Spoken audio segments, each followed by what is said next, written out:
Ölkəmizin güclü futbol klubları Neftçidən hər cür sürpriz gözləyirlər.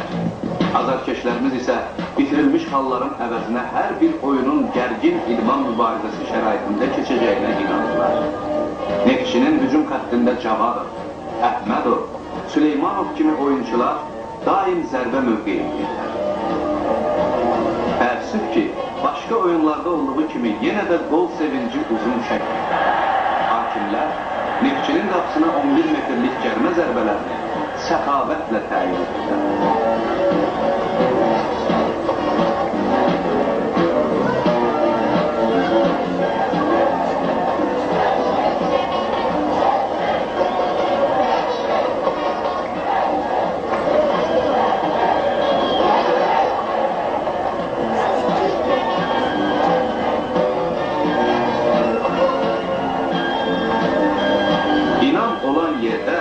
Qələbə də var.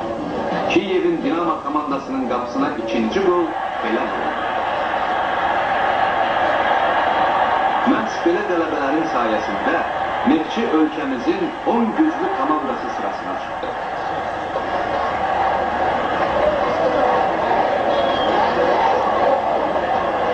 Komandanın rəisi Çingiz İsmailov deyir. Bundan başqa